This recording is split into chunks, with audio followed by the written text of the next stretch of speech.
As the Ussuri boreal coniferous forests, commonly known as the taiga, stretch out to meet the Pacific Ocean, the brown bear begins to lose its status as the national symbol of Russia.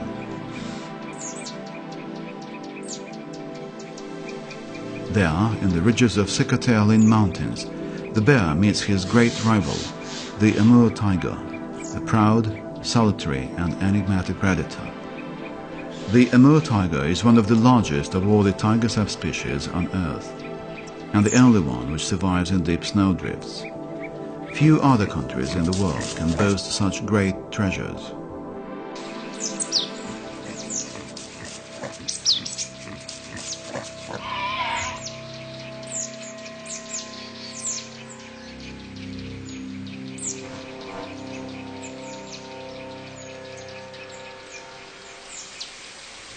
The tiger is one of the nature's most efficient hunters. In contrast to lions, wolves and hyenas, who survive by communal hunting, the tiger hunts alone. He taxes his kingdom only when necessary, taking as much as he needs to survive.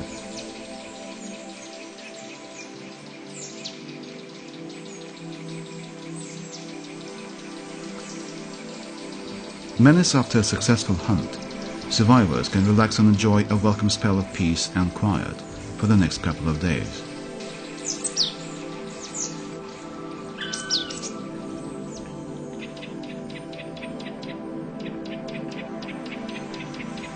Wild boar, red deer, sika, roe and other prey give a communal sigh of relief.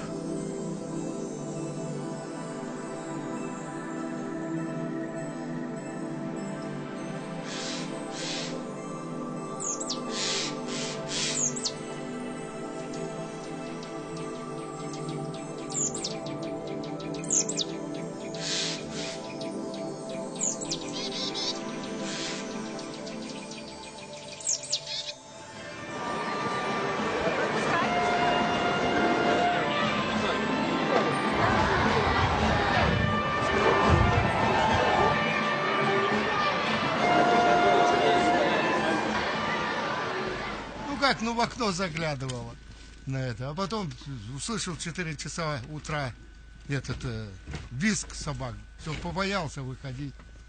А потом уже когда утром-то вышел, гляжу, собаки нету. Ну, вот тут была привязана здесь. Перескочила вместе с цепью и назад ушла. During the 1980s, the boreal forest abounded in wild boar. Tigers were happy and well fed. Tigresses gave birth to many cubs, assured that their litters would not face starvation. This was for the first time in 40 years of Amur tiger conservation efforts that the tiger's population had hit a high, with tigers colonizing every potential range. But in 1983, ill fortune struck. Hit by canine distemper, the wild boar was driven near to extinction. Tigers turned to red and roe deer as an alternative source of food. However, it never rains, but it pours. Deep snows in the winters of 1985 through 1987 brought about a massive loss of ungulate prey. With the boreal forest emptying, there was virtually no food for the tiger to find. Driven by famine, tigers started to frequent populated areas, snatching dogs and attacking livestock. In the winter of 1986, tiger tracks were found at a trolleybus station in the suburbs of the city of Vladivostok, causing great panic among residents. The Communist Party responded quickly. With an eye to civilian protection, a special brigade was formed to control big predators. Literally, it stood for war on invasive tigers. According to official permits, 48 conflict tigers were killed during the anti-tiger crusade.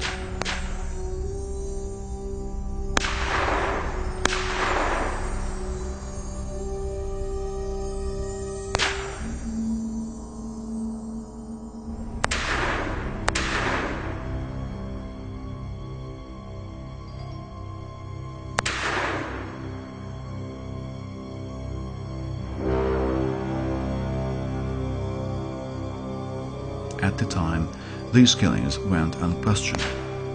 Tigers that had come out from the depths of the forest were perceived as dangerous and received death sentences without investigation or trial.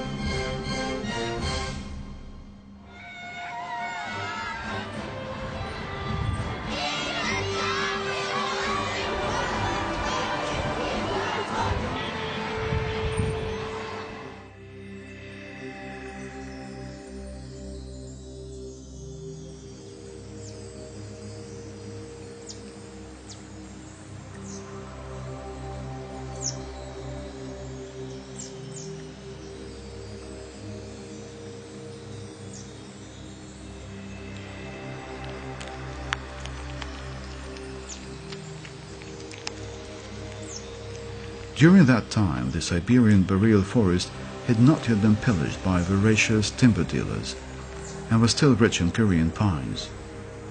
It was here that the most cautious tigers found their refuge, those of them who had learnt their lesson well.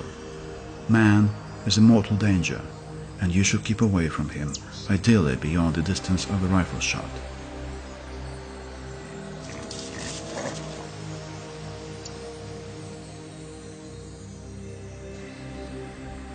Korean pine forests are a unique ecosystem in the taiga. In winter and summer, these forests enjoy a special microclimate, with its own oxygen plant rich in antimicrobic ions and phytoncides. Rich soils and a great diversity of plants and animals are to be found here. In a plentiful year, the pine yields up to half a ton of cone seeds per hectare, which proves a great feast for birds, animals, and people alike.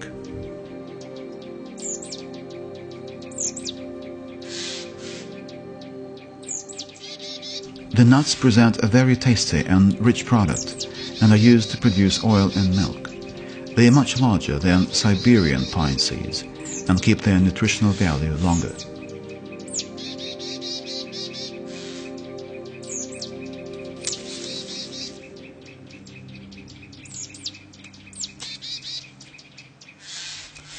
After the collapse of the Soviet Union, conifer deciduous forests were very often the only source of income for inhabitants of remote villages. People used to value and protect the Korean pine. Yet, as the infamous epoch of Russian capitalism dawned, a new breed of people came to the taiga. These were people who wanted only to swell their purses, the Korean pine capitalists. The looters of the taiga, pursuing short-term interests, brought chainsaws and went cutting into the woods. However, following a strong public protest, a ban was imposed on industrial logging of pine in 1989. Owing to an abundance of natural fodders, the population of ungulates which managed to survive in conifer deciduous forests was quick to recover, a process which ran parallel to the recovery of the Amur taiga, which had suffered severe losses in the war with man.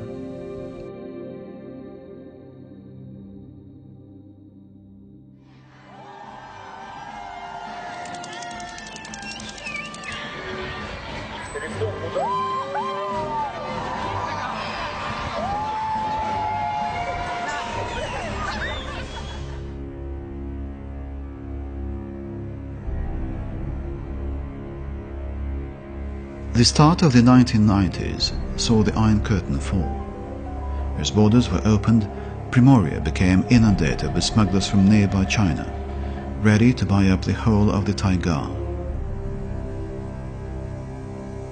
Nearly every hunter dreamt of striking it rich by killing a tiger and selling its skin to Chinese buyers at fabulous prices. Many were tempted to try their luck, and a new war on tigers began.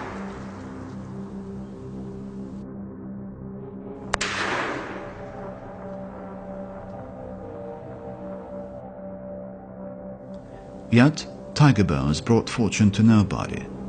Hunters died in the taiga as well, some of them from the teeth and claws of tigers they stalked.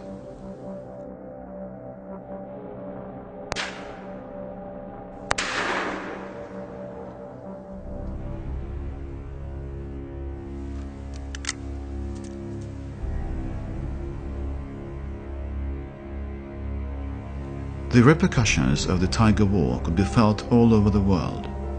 In 1994, the Worldwide Fund for Nature launched its operation in the Russian Far East with a project designed to protect the Amur tiger.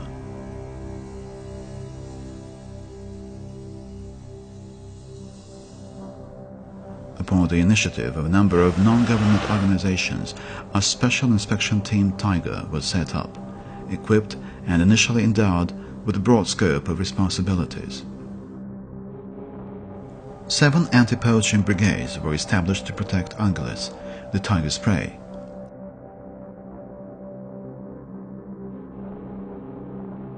With the support of the WWF and the Phoenix Fund, inspectors managed to confiscate 78 tiger hides.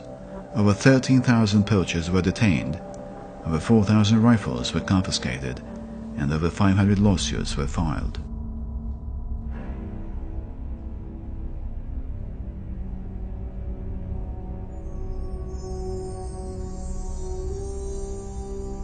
Due to this joint effort, the community managed to put an end to outrageous breaches of all limits by poachers and succeeded in stabilizing the tiger population at numbers of around 450 individuals. However, the end of the Iron Curtain did not only bring evil, it also triggered rapid development of international cooperation in the field of science. On the initiative of the Maurice Honecker Institute and the Pacific Institute of Geography, in the Far East branch of the Russian Academy of Sciences, the Secretary-Alin Reserve saw a successful launch of the Russian-American Amur Tiger project, which inaugurated invaluable practices, capturing live tigers, immobilizing them with darts, and transporting them to designated places. A new breed of Russian professionals didn't take long to emerge, and thanks to an effective mix of information from radio collars and traditional tracking methods, scientists began to gather a large amount of new data about tiger ecology. This then formed the basis for Russia's national strategy of Amur tiger conservation. Тигр в обнимку с пандой приближаются к нам на площадь, дорогие друзья. Сейчас мы сможем увидеть это удивительное праздничное шествие.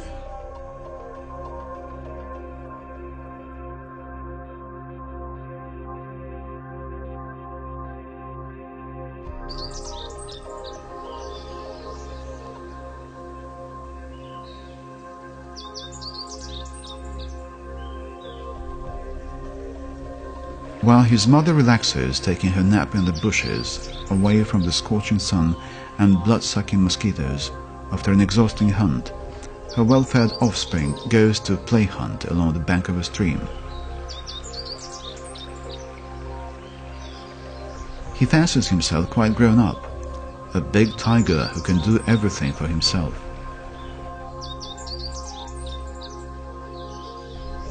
However, for the time being, he is so awkward that not only the ungulates but the frogs from the stream see him and run away in dismay.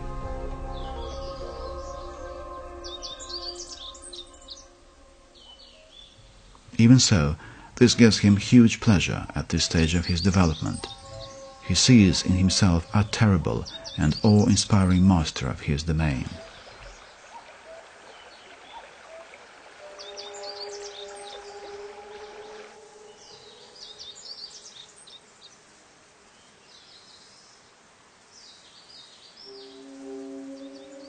Still, some animals do not want to escape.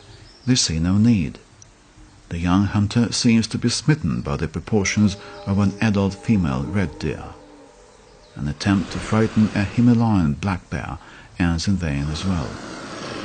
But there will come a day when the cub will undoubtedly see him again.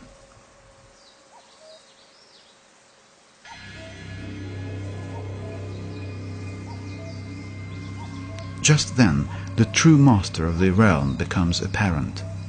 A full-grown male tiger is on a tour of inspection around his property. The tiger cub faces grave danger. Who knows what the big tiger has on his mind, what mood he is in. He is not necessarily the cub's father. He might kill another tiger's cub quite without a second thought.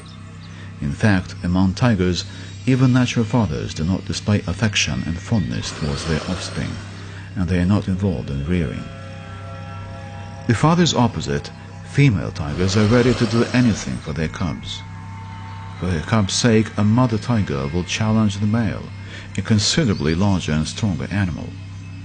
But the big male prefers not to have anything to do with his protective mother. After all, in his vast territory, there are many other shady Korean pines for him to rest under. This family is lucky. Their territory lies inside a nature reserve, where logging is illegal. However, in Russia, protected areas make up just 20% of the tiger's habitat, so most other tigers are much less lucky.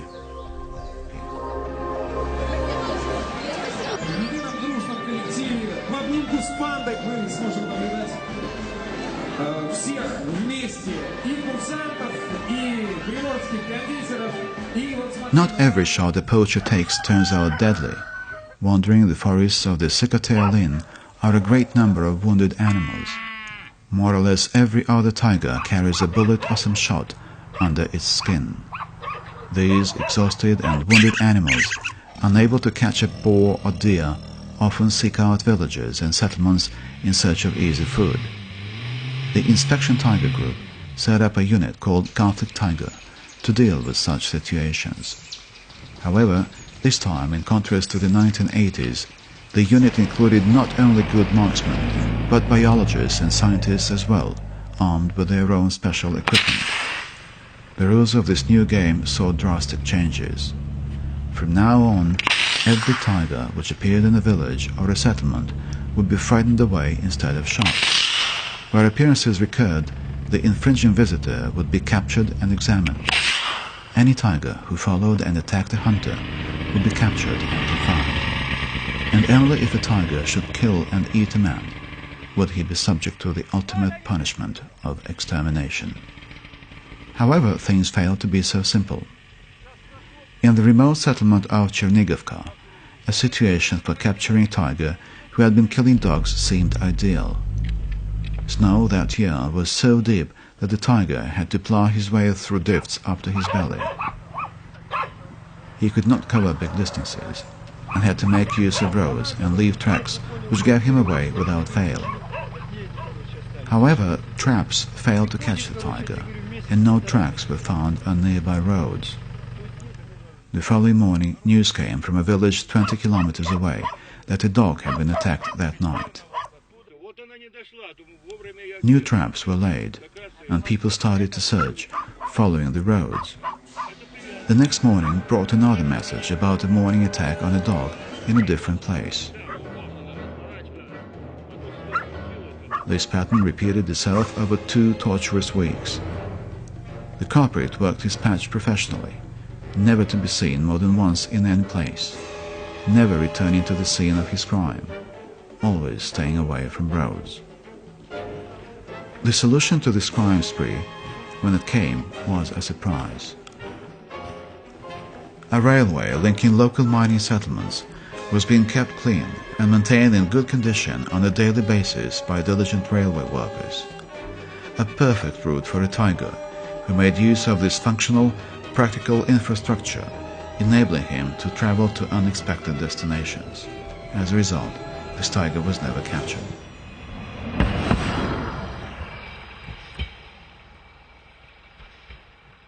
At another village, Rakovka, a tiger tried to attack a cow. The fortunate victim's injuries were not serious, no more than a few scratches. The assailant settled 500 meters away from the farm, apparently convinced it would be easier to wait for waste products from slaughter to be dumped, so he could eat when the coast was clear. At first, he was keen for nobody to detect him, and would take his meals under cover of darkness. But eventually he started to frequent the place at daylight. He displayed no fear of people. This type of behavior posed a serious threat not only to the livestock, but now to people themselves. On arriving at the village, the Conflict Tiger team had no difficulty in determining that the predator was seriously ill. To shoot the looter would have presented no problem. The tiger was hardly able to drag his feet along, could not run at all, and was switched to shuffling after just a few jumps. It was easy to catch up with him in the open field. Nevertheless, the team took a courageous decision to capture the tiger alive. The object was to give him a thorough inspection and pronounce on his condition only after a full medical check-up. A trap was set at his habitual feeding place.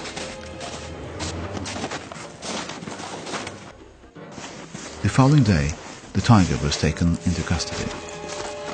He failed to show any resistance and displayed a strange pattern of behavior, different to healthy tigers in a trap.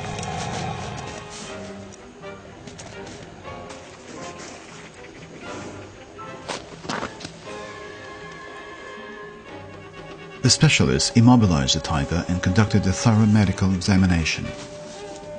Quick to establish that irreversible processes were at play, with no chances of improvement, the team decided to put the tiger down by injection.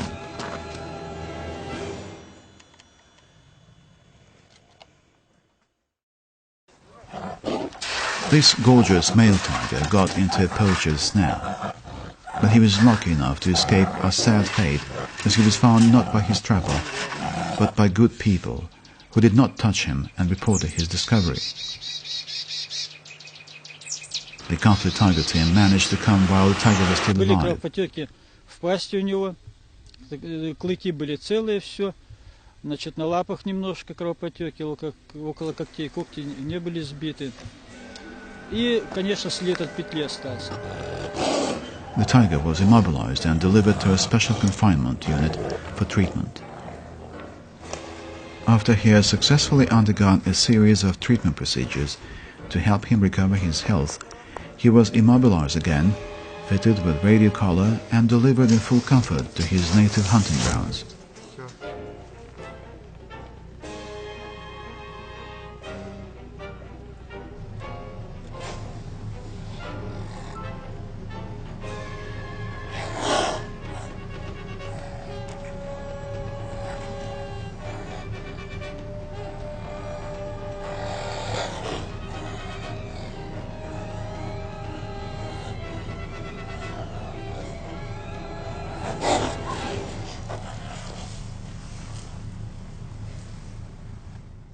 Повесили ошейник, и он теперь будет под нашим наблюдением. Thus, the start of the third millennium saw relations between man and the tiger rise to a new level. From then on, the death penalty for conflict tigers without investigation and trial would be cancelled.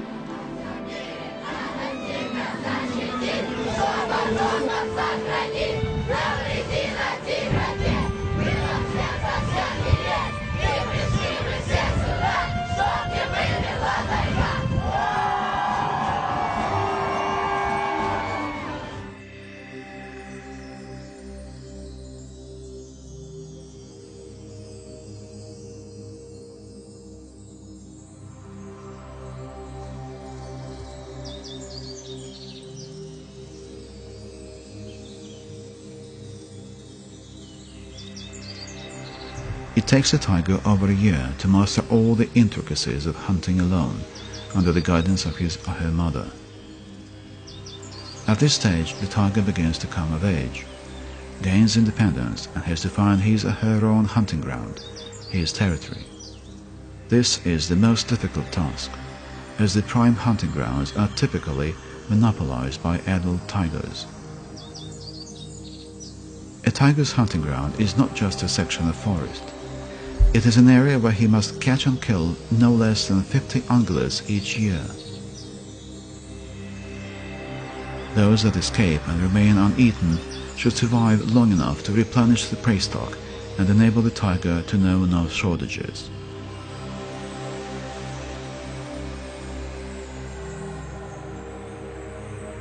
The taiga is no supermarket, and no animal agrees voluntarily to fall prey to a tiger. Even a skilled adult tiger concludes many hunts without dinner. Though he may be king of the taiga, the Amu tiger is no long-distance running champion. his strengths lie in sprints and rushes.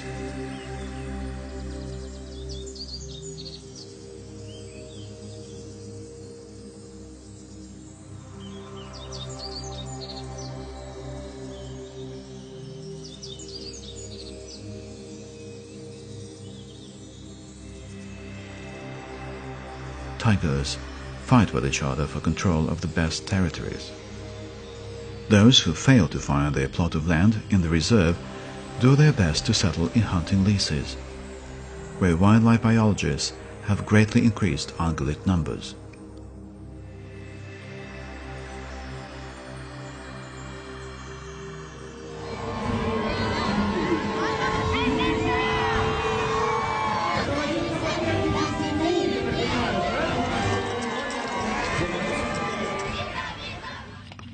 The abolition of a death penalty is an historical milestone for tigers. Yet it presupposes the establishment of special facilities for probation of these lost sheep who have left the straight and narrow. In theory, this seems quite understandable. However, in practice, things are far from ideal. Orphan tiger cubs trying to survive without the protection of their lost mothers regularly come to villages to catch dogs. Such tigers first enter a private facility at the Tiger Special Inspection Unit. From now on, the heavy financial burdens of treatment and feeding are taken on by non-government organizations. If the cubs survive and pass quarantine, they still have a long way to go, not to prison, but to another private facility based in Khabarovsk region at the Cliff Rehabilitation Center for Wild Animals. A tiger cub begins to shake off the stress of transportation in a special cell with a den it is only to leave at night.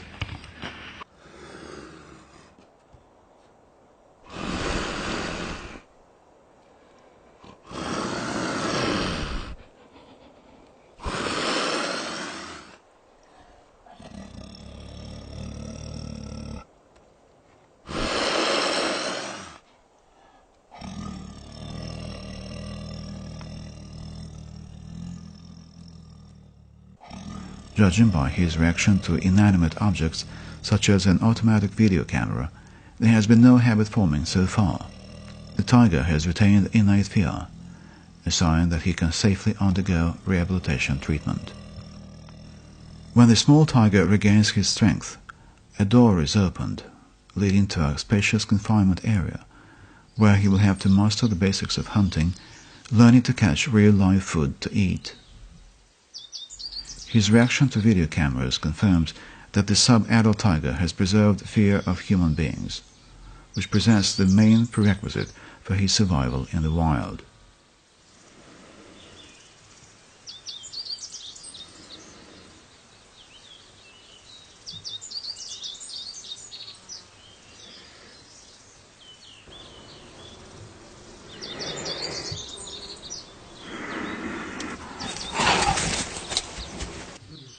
But what is to be done next?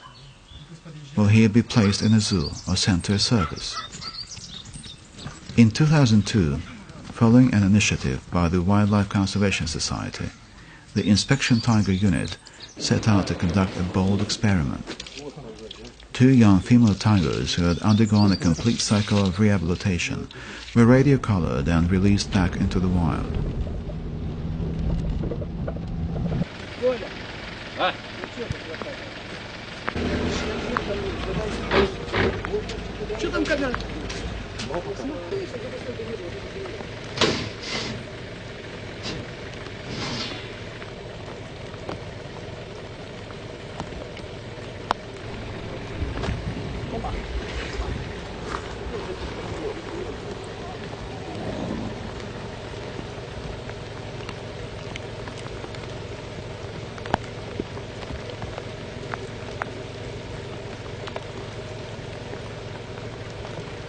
Radio tracking data clearly indicated that both tigresses had adapted quite well to the taiga. Each of them had learned to hunt on her own and succeeded in obtaining enough meat to survive. Each of them had managed to evade confrontations with bears. Neither of them came out to villages, and no attempts were made at catching dogs or goats. Despite this, The fate of one of these tigresses is unknown. Her collar suddenly went silent several months later. The other tigress managed to establish a hunting ground of her own, where she saw through not only the winter, but also the following spring and summer, hunting full-grown wild boar.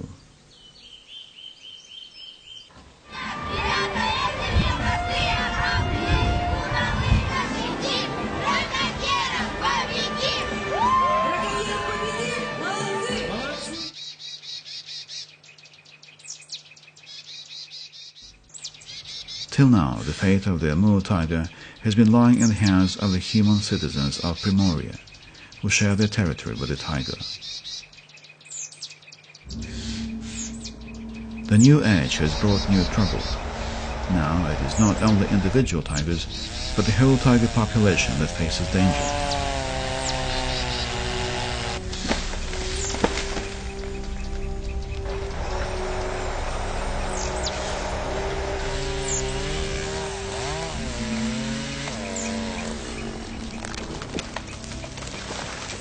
The tiger's living facilities stand in constant jeopardy. The ban on commercial Korean pine logging has been blatantly violated, often on the pretext of so-called maintenance cuttings. According to official WWF statistics, the 2000s saw cuttings of up to 500,000 cubic meters of Korean pine each year.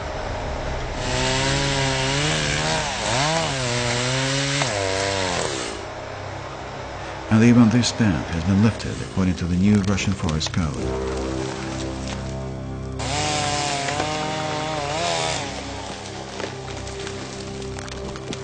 Now Korean tree forests in tiger habitat will be subject to merciless logging.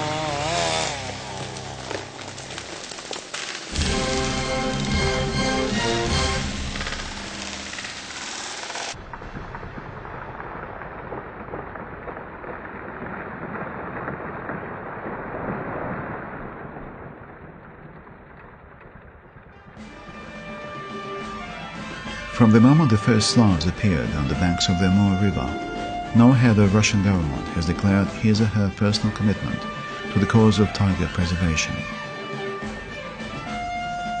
But one summer, Vladimir Putin set out on a journey to the Ussuriysky Nature Reserve to put a high-tech GPS collar on an immobilized tigress. Having planted a kiss on her, he subsequently spoke about his government's responsibility for the preservation of the tiger as a symbol of national heritage.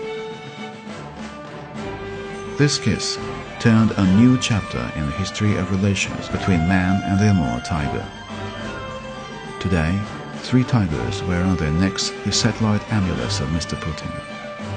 Let's hope that the academic research project in one reserve will spill over into a long-term national conservation program supported by the Russian government.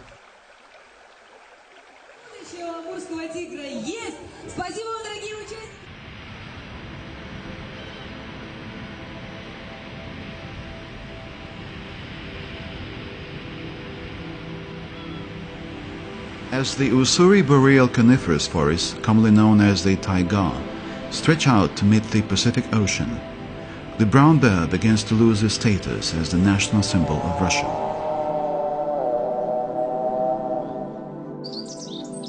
There, in the ridges of Sikhote-Alin Mountains, the bear meets his great rival, the Amur tiger, a proud, solitary and enigmatic predator. The Amur tiger is one of the largest of all the tiger subspecies on Earth, and the only one which survives in deep snowdrifts. Few other countries in the world can boast such great treasures.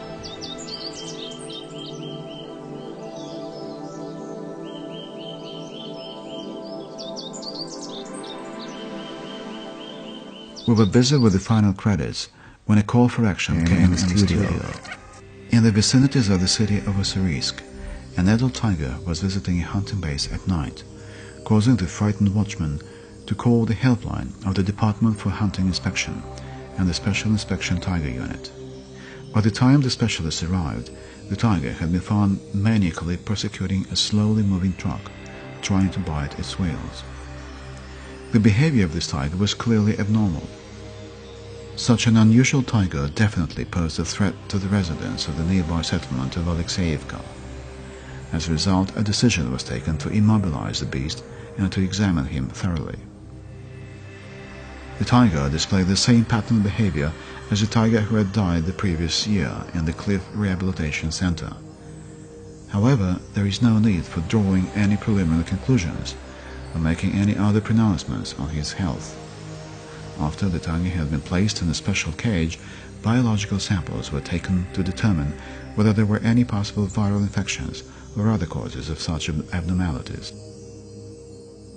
The pattern of behavior of this tiger greatly resembled one that was observed in the tiger last year on the Vladivostok-Khabarovsk highway, where the tiger caused jams and posed a hurdle to traffic. He was captured, delivered to the Cliff Rehabilitation Center, and died there despite efforts by staff. He died of canine distemper. Incidentally, on the same day as the truck tiger was found, experts from Special Inspection Tiger Team and the Department for Hunting Inspection captured another tiger at the other end of Primorie, a small one. This orphan tiger cub made his living at a dumping ground near a village.